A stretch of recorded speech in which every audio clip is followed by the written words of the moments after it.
اور پیر میر علی شاہ صاحب یہ نہیں کہ اس دور میں کوئی عالم نہیں تھے، بڑے بڑے علماء موجود تھے، بڑی بڑی گدیاں موجود تھیں، بڑے بڑے پیر موجود تھے، لیکن وہ حضور امیر المجاہدین علامہ خادم رضوی ایک بات کیا کرتے تھے، وہ کہتے تھے کہ مالکہ نون نوکراں دی کمی کوئی نہیں۔ آپ اور میں جو محفل میں آ جاتے ہیں تو ہمیں سرکار کا شکر ادا کرنا چاہیے، جتنے بار شکر ادا کریں کہ انہوں نے ہمیں اتنے لوگوں میں سے چن لیا کہ ہم اللہ اور اس کے رسول کا ذکر سن رہے ہیں یا بیان کر رہے ہیں، ورنہ ان کو کیا کمی ہے؟ فرشتے ان کی توصیف و تعریف کر رہے ہیں، صحابہ ان کی توصیف و تعریف کرتے رہے، اور سب سے بڑھ کر رب کا قرآن ان کی توصیف کرتے ہیں، تو ہماری ناقص زبان اس قابل ہی نہیں ہے کہ ان کی تعریف، یہ ان کا کرم ہے کہ انہوں نے ہمیں اس کام کے لیے چن لیا ہے۔ تو اسی جملے کے تحت کہ مالکوں کو نوکروں کی کمی نہیں ہے، نوکر تو اور بھی بڑے عالم تھے، بڑی گدیاں تھی، بڑے پیر تھے، لیکن جس پر نظر انتخاب رک کے ہی اسے میر علی شاہ کہتے ہیں۔ حضور کی نگاہوں کا جو مرکز بن گیا، دنیا اسے تاجدار گولا کہتی ہے، دنیا اسے معمور میں، اور یہ اسی طرح نہیں اپنے آپ کھڑے ہو گئے، اور اپنے آپ کو کھڑا ہو بھی نہیں سکتا، کسی کی مجال نہیں ہے مدینہ شریف جا سکے اپنے آپ، تو ختم نبوت کے لیے کھڑا ہونا کوئی ہر بندے کے بس کی بات ہے، اور یہ قسمت کی بات ہے، کھڑا نہ ہو سکے تو ٹانگوں والا کھڑا نہیں ہوتا، اور اگر کھڑا ہو جائے تو دونوں ٹانگوں سے معذور بھی کھڑا ہو جاتا ہے۔ تو پیر میر علی شاہ صاحب خود نہیں کھڑے ہوئے، کسی نے کھڑا کیا تھا، اسی لیے آپ کو کہتے ہیں مامور من الرسول۔ مامور من الرسول کا مطلب یہ ہے کہ جس کی ڈیوٹی رسول نے لگائی ہو، جو رسول کے حکم پر، مامور کہتے ہیں حکم دیا گیا، جس کو حکم دیا گیا ہو، اور من الرسول رسول اللہ صلی اللہ علیہ وسلم کی طرف سے، مامور من الرسول اس ہستی کو کہا جاتا ہے جس کو رسول اللہ صلی اللہ علیہ وسلم کی طرف سے حکم ہو۔ تو یہ حضور کی ختم نبوت پر پہرا دینے کے لیے حضرت اعلیٰ حضرت کی یہ ڈیوٹی لگائی گئی تھی، اور یہ جو اس مرزے کو گرانے کا کام تھا، ہر بندے کا اپنا ذوق ہوتا ہے، اپنا محبت ہوتی ہے، میں یہ سمجھتا ہوں کہ یہ کام آل رسول ہی کر سکتے تھے، اور یہ آل رسول کا ہی کام تھا، اور آل رسول نے ہی کیا ہے،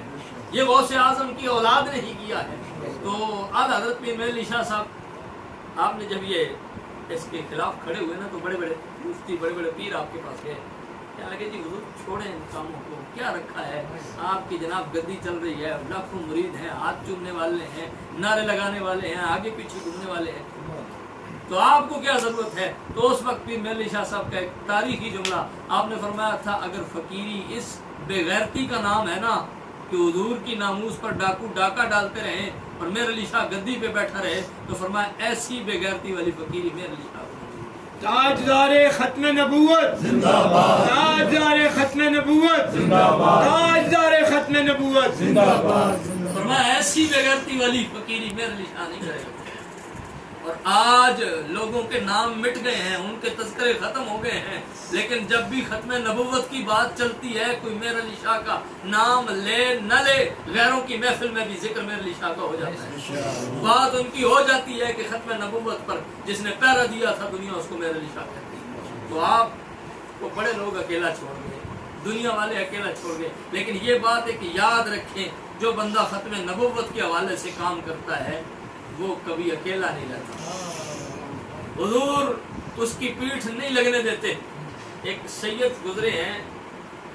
جابا شریف کے سادات میں سے ہیں، بزرگ ہیں، پیر، غالباً چانن شاہ ان کا نام ہے،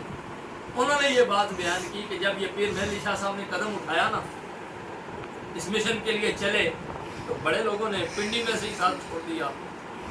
کیونکہ ظاہری بات ہے لوگ گرفتاریوں سے بھی ڈرتے تھے،